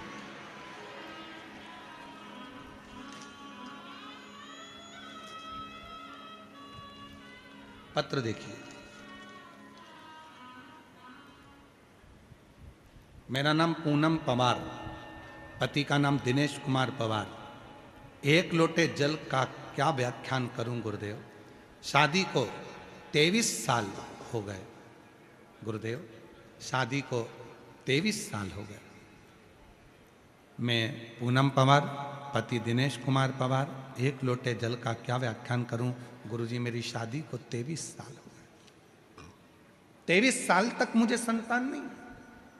ऐसा कोई डॉक्टर नहीं छोड़ा, ऐसा कोई मंदिर नहीं छोड़ा जहां पर मैंने इलाज न करवाया हो। IVF भी करवाए पर संतान नहीं हुई। फिर कथा के बारे में मालूम पड़ा और बाबा की कृपा से पशुपतिनाथ का व्रत, कंकर शंकर की पूजन सीहोर जाकर करी और बाबा की कृपा से गुरुदेव बाबा ने मुझे संतान दी। आज मेरी संतान 14 महीने की हो गई है। मैं बाबा को यहाँ प्रणाम करने के लिए। मेरा नाम पूनम पवार, गांव काहनौर, जिला रोहतक, हरियाणा से हैं। और नीचे एक लाइन लिखी है, आप और हम उसको गुनगुनाते। अपनी किस्मत का ताला तुम खोलते चलो, श्री शिवाय नमस्तुभ्यं तुम बोलते चलो, श्री शिवाय नमस्तुभ्यं तुम बोलते चलो। कहीं बैठी हो और बच्चा साथ में आया हो तो तो ला सकती हैं, आ सकती हैं। 23 साल सुना, टीवी पर कहीं दुकान पर कथा चल रही थी, मन कर गया सुन। देखो शिव कैसा है। मेरे भोले बाबा को देना होता है ना, तो वो ऐसे टांग आपको हाथ पकड़ा, पल्लू पकड़ा और पांव को खींच कर आपको कथा तक लेकर आए। हमने पहले भी कथा में कहा, जयपुर में भले लाखों लाख लोग रहते हों, पर शिव महापुराण की कथा में वही पहुंचेगा जिसको भोले बाबा को 3 महीने में देना है। उसी को बुलाएगा ही नहीं, आते आते कैंसिल करा देगा, पर यहां तक उसी को बुलाएगा जिसको देना। मां जाओ, कहो कौशल्या जी से जाकर सूचना करो कि मुझे दर्शन करना, मुझे धन नहीं चाहिए, मुझे पैसा नहीं चाहिए, मुझे सोने की असरफियां नहीं चाहिए, मुझे रतन नहीं चाहिए, मुझे माणिक मोती नहीं चाहिए। हम पैसे से दर्शन जल्दी कर सकते हैं, हम पैसे से हॉस्पिटल में कमरा खरीद सकते हैं, हम पैसे से सब कुछ कर सकते हैं, पर हम पैसे से ना तो श्वास खरीद सकते हैं और ना उस ईश्वर का आशीर्वाद खरीद सकते हैं। सब कुछ खरीदा जा सकता।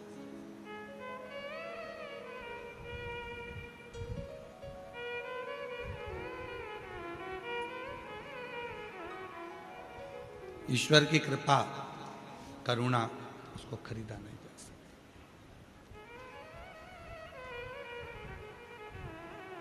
और अंत समय प्रभु, सब बोलिए सारे पंडाल, जितने भी पंडाल लगे, 1 2 3 4 5 और पीछे वाले 6 7 जितने भी पंडाल लगे सब बोलो, अंत समय प्रभु आना पड़ेगा।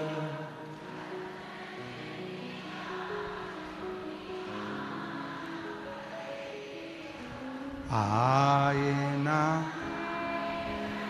कुटुंब कबीला, अंत समय प्रभु वचन दिया।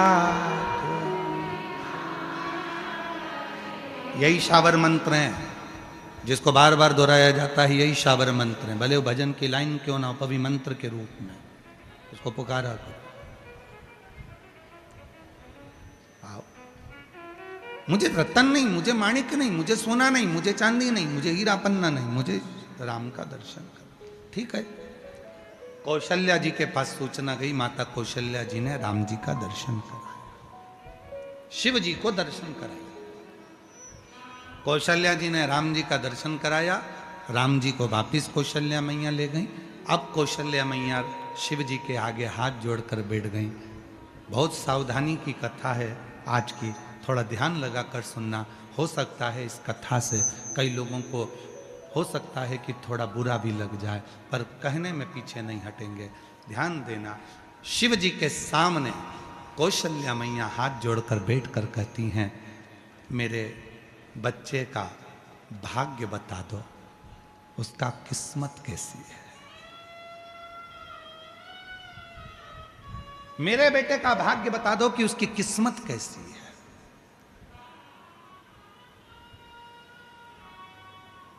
शिव जी मौन हो गए।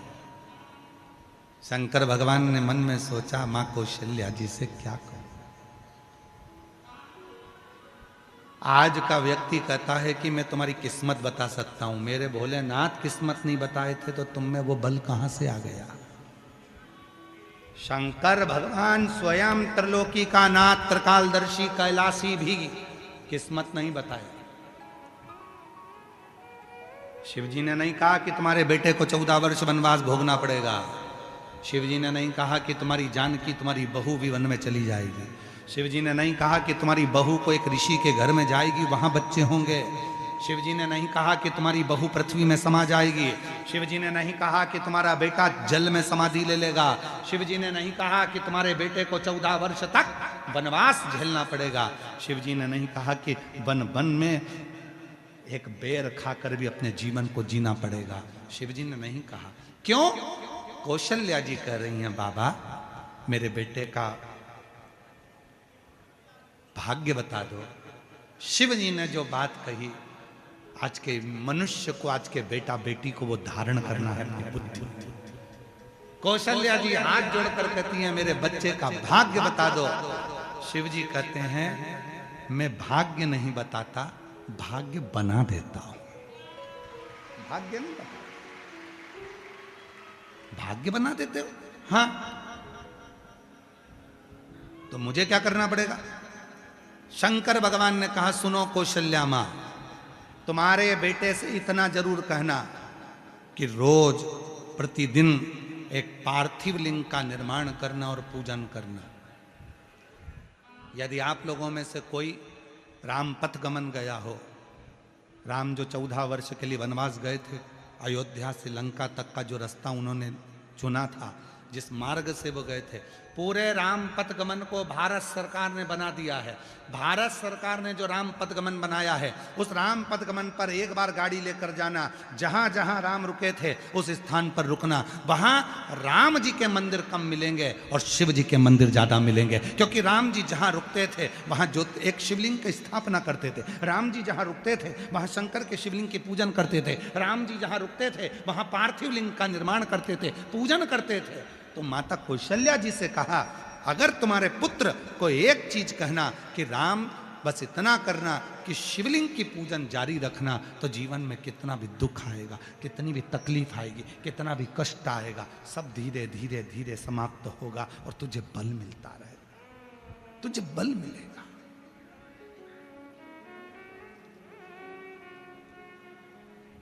क्या देती है शिवपुराण?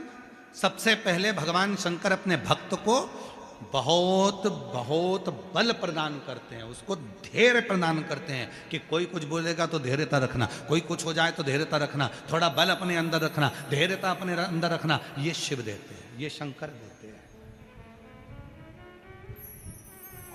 ये शिव प्रदान करते बल। कौशल्या जी से कह दिया, मैं भाग्य नहीं बता सकता, पर बताओ, मेरे देव अधिदेव महादेव भगवान स्वयं दशरथ जी के यहाँ जाकर मना कर देते हैं कि मैं भाग्य नहीं बताता। आज का व्यक्ति ऐसा पैदा हो गया संसार में, कलिकाल में इतने सारे लोग पैदा हो गए कि तुम्हारा भाग्य बता देते हैं, तुम्हारा भविष्य बता देते हैं, तुम्हारे जीवन की रेखा बता देते हैं। लोग कह देते हैं, लाओ मैं बहुत बड़ा आचार्य हूं, मैं तुम्हारा हाथ देखकर बताऊंगा, लाओ मैं पत्रिका देखकर बताऊंगा तुम्हारे जीवन में कितना दुख है, लाओ मैं बताऊंगा तुम्हारे जीवन में कितना कष्ट है, लाओ मैं ये बताऊंगा तुम्हारे जीवन में कितनी तकलीफें हैं। ना, शिव महापुराण की कथा कहती है, भगवान शंकर ने जन्म मरण परण ये 3 ऐसे हैं जो शिव जी ने अपने पास में रखा है। जन्म कब होगा, कहाँ होगा, कैसे होगा, शिव जानते हैं। मरोगे कैसे, कब मरोगे, कैसे मरोगे, कहाँ जाकर मरोगे, ये शिव ने अपने पास रखा। परणा, शादी, तुम्हारे लिए कितने भी लड़के देख लिए जाएं, तुम्हारे लिए कितनी भी लड़की देख ली जाए, पर जो शंकर जी को जिसके साथ तुम्हारा संबंध बांधना है वही मिलेगी और वही मिलेगा। कितना ही प्रयास करो।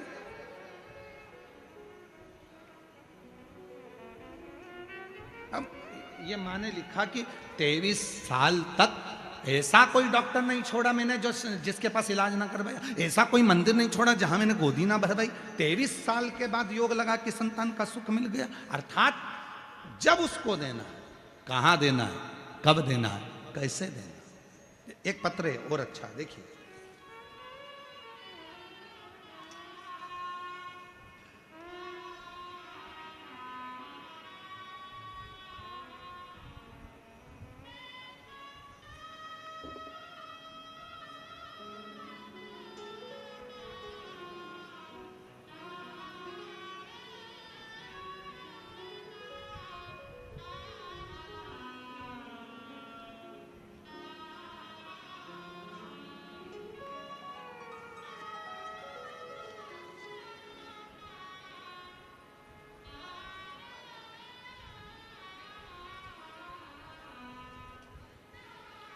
मैं प्रीति खंडेलवाल, पति का नाम आशीष खंडेलवाल, देवी नगर न्यू सांगानेर रोड सोंडाला जयपुर से हूँ। कहीं बैठी हो तो आ सकती हैं। भोले बाबा की महिमा का और उनके एक लोटे जल का क्या वर्णन करूं। मेरे भाई की तैयारी करते करते 7 साल हो गए थे, पर उसकी नौकरी नहीं लग रही थी। फिर गुरुदेव, मैंने मेरे भाई को विद्याधर नगर स्टेडियम में जो कथा हुई थी उसमें उसको लेकर आई, कथा में लेकर गई, और गुरुजी मेरे भाई को इन सब कथाओं पर विश्वास ही नहीं था। वो विश्वास नहीं करता था कि क्या पंडाल में बैठकर जो कथा सुनता है बाबा उसको 3 महीने में दे देता है। मेरे भाई को विश्वास नहीं था, उसने पत्र में लिखा है, आप भी पढ़ सकते हैं। मेरे भाई को विश्वास नहीं था, क्या ऐसा हो सकता है कि कथा सुनो और 3 महीने में बाबा दे दे। लेकिन गुरुदेव वहाँ एक दिन की कथा सुनने के लिए आया और एक दिन की कथा ने उसकी जिंदगी बना दी। गुरुदेव विद्याधर नगर में उसने कथा सुनी और बाबा ने ऐसी कृपा करी कि वो भी आश्चर्य में पड़ गया। शिवजी ने एक नौकरी नहीं, 2-2 सरकारी नौकरियां मेरे भाई के खाते में डाल दी। 2-2 सरकारी नौकरियां, पत्र में खुद लिख रहे, 2-2 सरकारी नौकरियां भाई के खाते में दे दी। और आज बाबा की कृपा से मेरा भाई रेलवे में JEN के पद पर नियुक्त हो गया। मैं बाबा को यहाँ प्रणाम करने के लिए बाबा को नमन। भले विश्वास नहीं, आप में से कई मेरी जीजियां भी ऐसी होंगी, कई मेरे जीजा भी ऐसे होंगे, कई मेरी बेटियां ऐसी होंगी, कई मेरे बेटा ऐसे होंगे, कई बुजुर्ग माँ बाप ऐसे आए होंगे जो केवल परखने के लिए आए होंगे कि हमने सुना है बाबा कथा कहता है, सियोर वाला बाबा आता है, कथा कहता है, और कथा कहने पर उससे जो प्रार्थना करी जाए वो बाबा देता है। कई ऐसी आई होंगी, कई ऐसे मेरे जीजा आए होंगे जो परीक्षा करने के लिए आए होंगे, हम भी देखें वो देता है कि नहीं देता। पर खाली न जाता कोई दर से तुम्हारे, खाली न जाता दर से तुम्हारे, मैं भी खड़ी हूँ नन्ही बाहें पसारे, अपने हृदय से लगा लो, गिरा जा रहा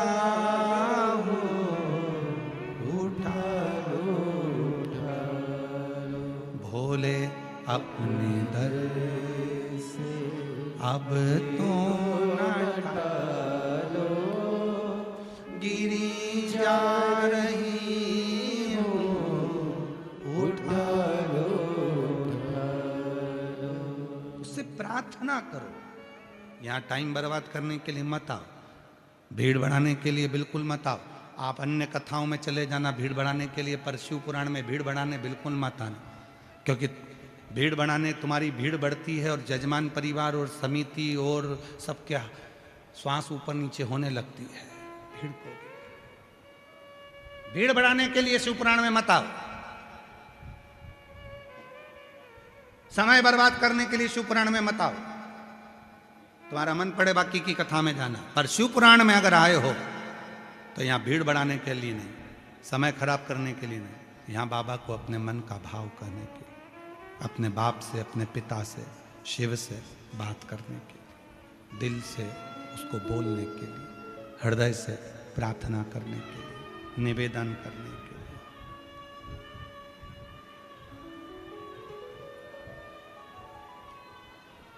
अपने दिल की बात उसको कहने के लिए।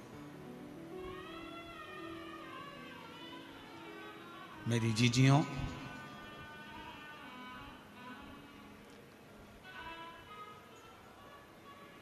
अच्छा विचार कर कर जिस दिन बाबा के पास में आओगी ना, उस दिन बाबा आपको कभी खाली नहीं छोड़ेगा। अच्छी सोच रखकर जिस दिन आओगी, घर से चलो ना तो ये विश्वास के साथ चलना कि मैं कथा में जा रही हूं और मेरा ये दुख मेरा बाबा मिटाएगा, तो ये पक्का है। यहां से जाया करो तो यहाँ की मिट्टी को नमन कर कर कहकर जाया करो, तू मेरे घर कब आएगा, मैं बहुत दुखी हूं, कष्ट में हूं। हे कालाधिपति महाकाल, हे मेरे विश्वनाथ, हे मेरे सोमनाथ, हे मेरे मल्लिकार्जुन, हे मेरे कुबरेश्वर बाबा, तू मेरे यहाँ कब आए, मेरा दुख मिटाने के, मेरा कष्ट मिटाने।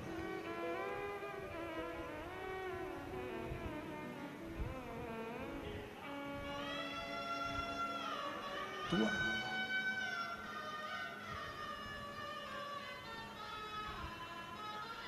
तेरे बिना चित्त नहीं लगता, तेरे बिना मन नहीं लगता, तू आएगा तो मेरा दुख मिटेगा।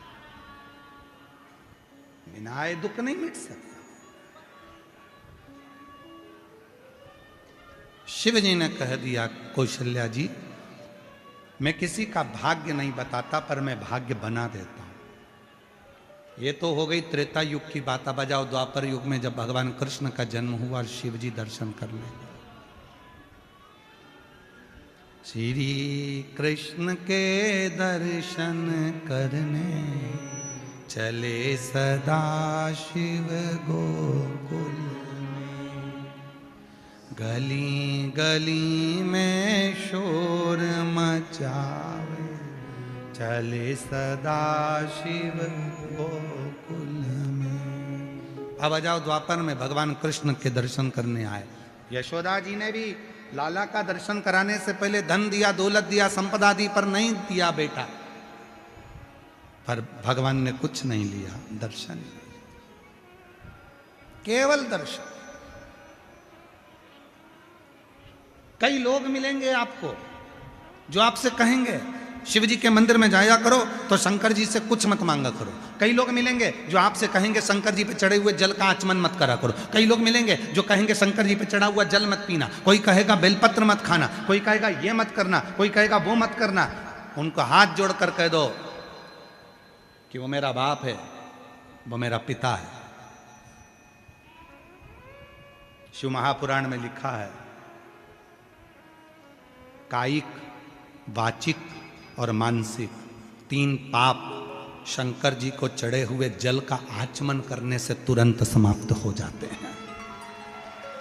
और सियोर वाले महाराज की बात मत मानना, बिल्कुल मत मानना। सियोर वाले बाबा को सुनने आए हो पर उनकी बात मत मानना। आप तो गीता प्रेस गोरखपुर की शिवपुराण लेकर आओ, उसकी विद्येश्वर संहिता पढ़ो। उस विद्येश्वर संहिता में तुम्हें मिलेगा कि भगवान शंकर पर जल चढ़ाकर उस जल का आचमन करने से, उस जल को पीने से 3 ताप समाप्त हो जाते हैं, कायिक, वाचिक और मानसिक। 3 ताप समाप्त। आप तो उनका स्मरण करो, पाठ करो। गीता प्रेस गोरखपुर की शिवपुराण लेकर आओ, उसको पढ़ो, अध्ययन करो।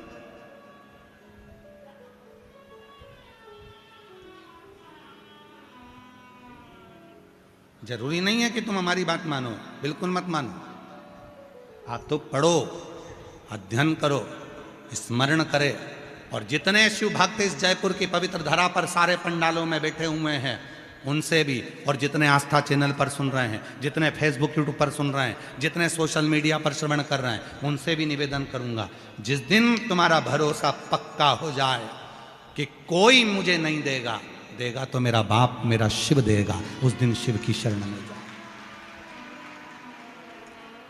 पड़ोसी को कितना भी चाय पिला लो, पड़ोसन के घर के कितने भी बर्तन धो लो, पड़ोसन के कितने भी अचार खिला दो, पड़ोसन के घर की माता जी को कितनी भी साड़ी पहना दो, पर पड़ोसन के पास करोड़ों का धन होगा, पर वो अपनी प्रॉपर्टी तुमको नहीं देगी।